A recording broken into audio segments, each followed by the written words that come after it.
Amarahnya kembali memuncak. Ia mengambil besi dan memukul kepala Puji hingga tak bergerak.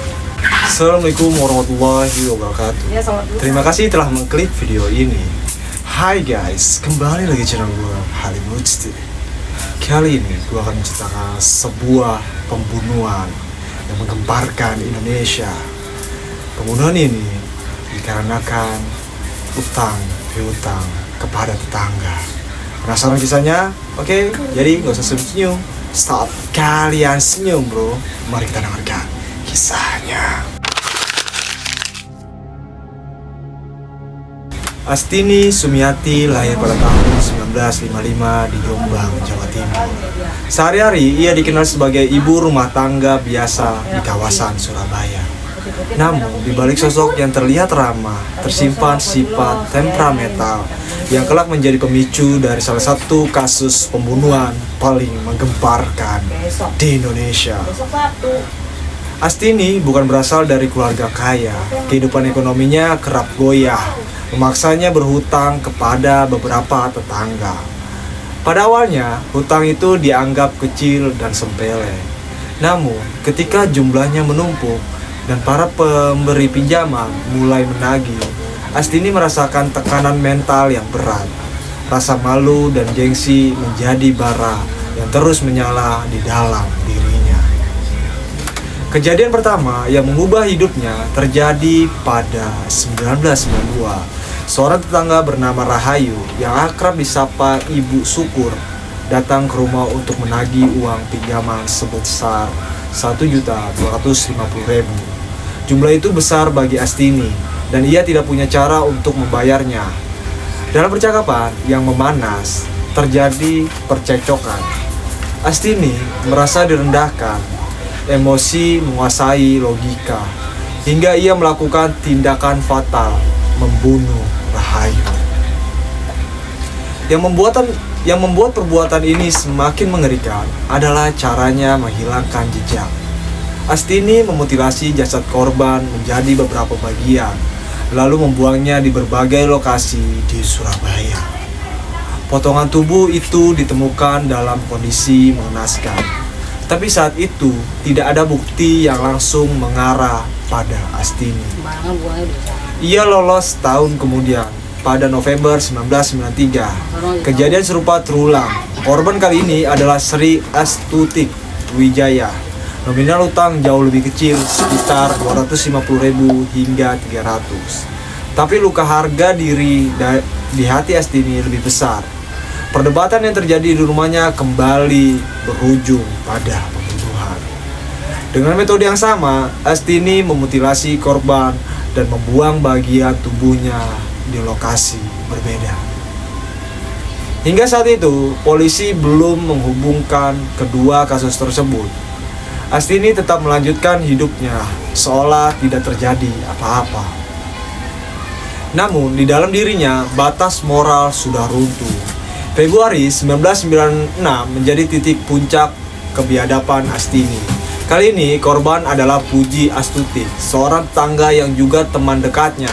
Ironisnya, jumlah uang yang dipermasalahkan sangat kecil, hanya 20.000.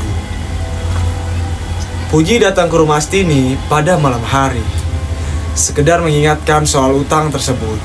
Perbincangan awalnya tenang, tapi berubah panas ketika Puji mendesak pembayaran. Astini merasa direndahkan, dipermalukan di rumahnya sendiri. Amarahnya kembali memuncak. Ia mengambil besi dan memukul kepala Puji hingga tak bergerak.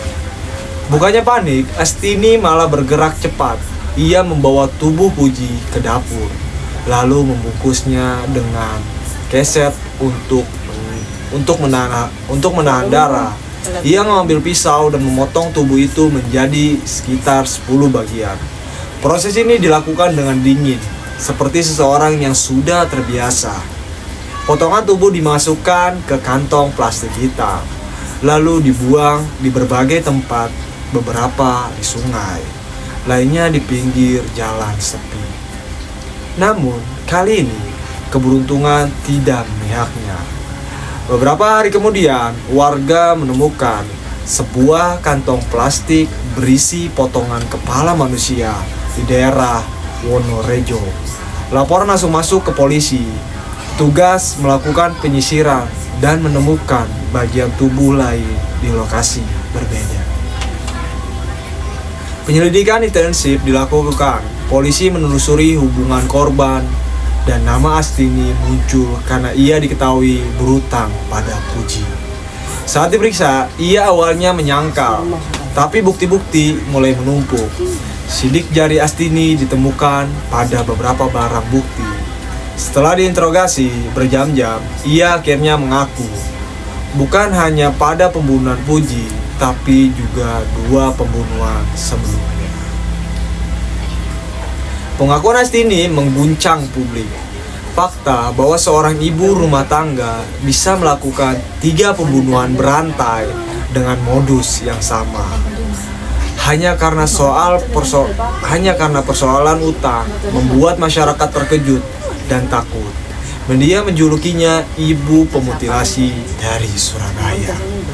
Pada Oktober 1996, Pengadilan Negeri Surabaya menjatuhkan vonis hukuman mati kepada Astini Sumiasih.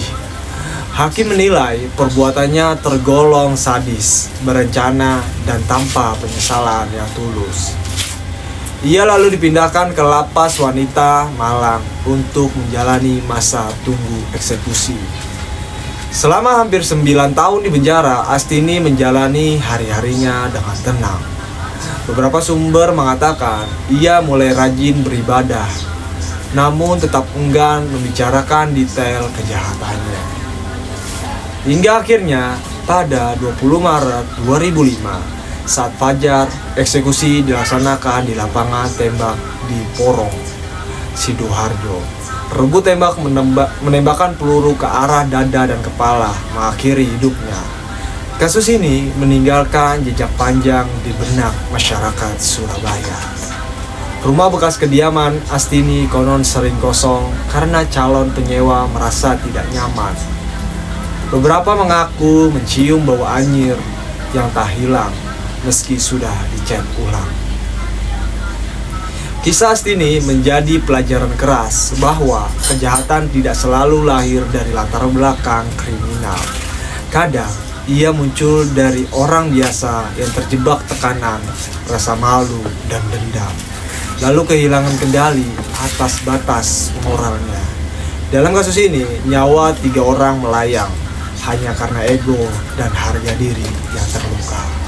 Oke guys, itu aja kisah dari pembunuhan dari Astini. Bagi kalian yang mempunyai cerita-cerita horor atau kisah-kisah pembunuhan paling sadis, boleh tulis di email gua atau kolom komentar di sini. Oke, thank you guys. Sampai jumpa di video selanjutnya.